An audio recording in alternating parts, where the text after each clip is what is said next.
Hey, what's up everyone? How's it going today? I'm going to be doing the Perrin Oil Cooler, and so this is what the actual cooler itself looks like, as well as just all the other parts here.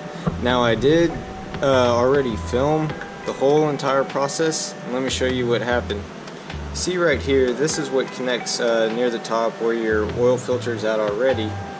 And with this side, this is what connects to your oil cooler. As you can see, there's one female end, one male end.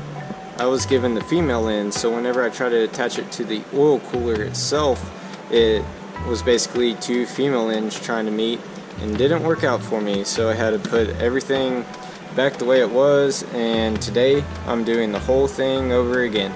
But Perrin was actually really nice in just sending me an extra hose. I did have to wait a week for it to come in the mail, but it wasn't a big issue at all. So let's get to it here. Now, what I would recommend is actually doing it whenever you're doing an oil change. That way you can drain everything out and you don't have to worry about any contaminants getting into the system. But with me, since I did the oil change last weekend, I'm kind of stuck. You want to remove your OEM filter, and we'll move on to the next step here. You're going to see a hose here. This is actually Perrin's hose that they provided, so you'll see it comes from here and goes down into there. We'll put a clamp here, and you're going to remove this here in a minute. And then also on the back end, I don't have the best of light, but you can see right here there's a little metal prong. You're going to be removing that as well. But before that, you actually want to take this off. So you're going to use, I believe, a 24 millimeter. Take this midsection out, and whenever you move this, we'll go on to the next thing. Now once you have this taken off, this is what it's going to look like. You're going to see your OEM hose here. On this is the hose that Perrin provides. You can see you want it to have a little bit of a bend in it, but you don't want to leave too much that it pushes this side into your belt. So as you can see here, I just have it routed underneath and coming out from the top. So that's pretty much it. You do want to put a bunch of towels right here because there's not a whole lot of room to work with without possibly getting coolant in here. So you want to make sure you have all of that just taken care of and secured where it's not going to have any leaks drip into it and work fast. But with just little clamps on each side, you can lift it up and kind of bend the clamps to where it holds with the tubes up, where the only time it gets close is whenever you are actually fitting the connection on there. Another tip is to get some paper towels and just kind of dab them in the center of it. That way it takes out just a little bit of coolant, so whenever you turn it over to connect it, you're not just dripping the coolant out. Take a look here, this is what I just removed. These are your two coolant lines. This was towards the OEM one, and this was the OEM that was replaced by the Perrin.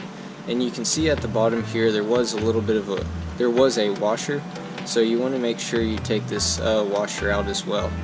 And this right here is the piece that was used to hold everything secured. This was taken off with that 24 millimeter socket.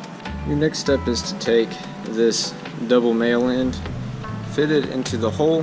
It's good to either put a little bit of oil on this, or there's already a little bit of oil in there, so it should be good. Oil the threads and tighten it to 25 foot-pounds. So let's get in this box a little bit more. I'll use this as a good thing to keep the dirt off of it.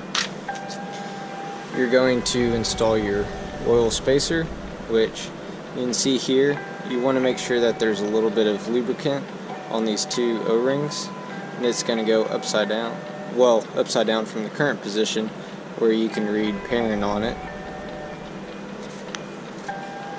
You're going to take your oil spacer, make sure that the washer is down, fit this on top, and then use this bolt type piece here with the female adapter and the male to go right on top like that. Now I have this installed. You want to leave it a little bit loose, just snug this down, that way you can maybe adjust it a little bit later. But you can see its spacer, the thermostat, and then this kind of bolt right here. Now I'm going to be running the two hoses down I'll get back with you just a second and show you which one I put where, but it's going to be the two 90-degree fittings that go onto this.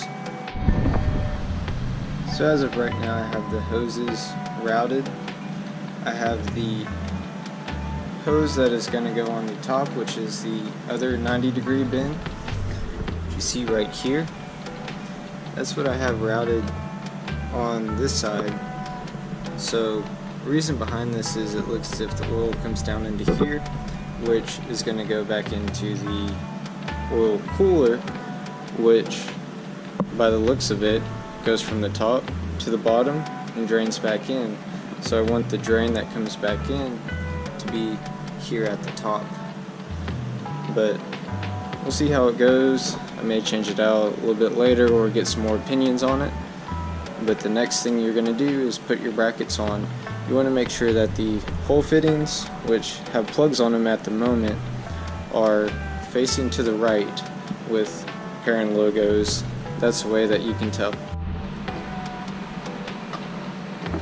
The next thing you're going to want to do is put some tape that Perrin provides here at the bottom.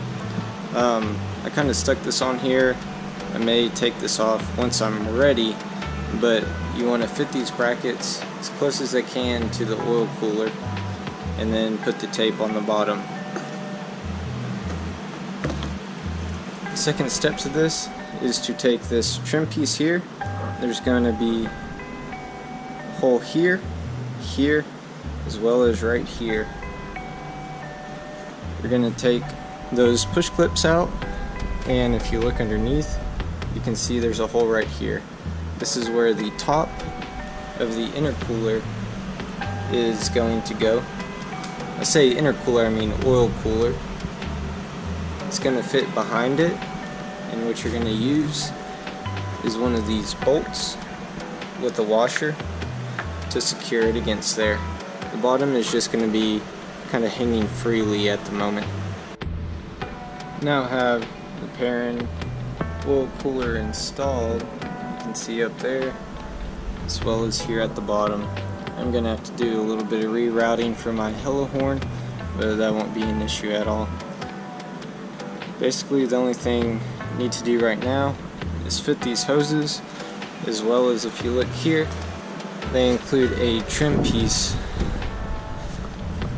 that you can cut, fit along this side to keep from rubbing against this bare metal here, and as well as right underneath here. See right here, yeah, that bolt, you can take that out, you can see it right there. Just replace it with a the one that Perrin provides. I'm gonna have to pull all this stuff off of here and move it towards the rear. Cooler all installed and all tightened down. It was kind of a pain to fit wrenches up here. I kept on having to go up, flip it, and then move again, and it was just doing that probably like maybe about 75-80 times before I finally got it to match up here and down here. I would recommend maybe taking this off to get this one in, as it's hard just to hand tighten since they have a whole lot of I guess grip to it, so you can barely even turn it. But I have it here. I'll show you. I have everything routed underneath, and then back on top. I haven't tightened these down yet, or this. This is probably going to be the next step here. I'll get to it in just a minute. But besides that, I did have to reroute the hello horns. I could put it here, but I don't want the horn blocking. The reason why I put it here is I want airflow, and putting the horn there blocks about a third of it, so there's no point in doing that. So I rerouted them like this. Now I have my fittings all tightened down. I tightened down the middle portion that the filter goes on to 25 foot-pounds, as well as just cranked down on these till they were pretty secure. What you want to do is put about a quart of oil in the car. You want to have it lowered and put your foot 100% down on the accelerator. Crank the car. It's not going to start. Let it go for a couple seconds, then wait 5 seconds, do it again, and then you can start the car for 5 to 10 seconds, turn it off, check your oil, and then go from there. So overall, this wasn't too difficult of an install, it just took quite a bit of time. Now, you want to make sure everything is secure on here, as well as I added, since I have liters, I added about 3/4 of a liter, since I was already pretty much high, maybe a step above the actual line on my oil dipstick. But what I did is once I had put the oil in, I basically just put my foot on the clutch and the gas, cranked it about 5 seconds, turned it off, let it sit about 10 seconds, did that one more time, and then again waited 10 seconds, turned the car on for 5 seconds, and turned it off, and checked the oil. And right now I'm at the perfect, I'm right on the top dot, and that's where I want to be. So in the future here, looking to do some autocross, maybe some track here pretty soon. I was looking forward to doing it last weekend, but wanted to hold off till I actually got this oil cooler installed, since the temps out here have been about 100 degrees every single day. Hope you guys enjoyed this video, and as always, happy driving and enjoy.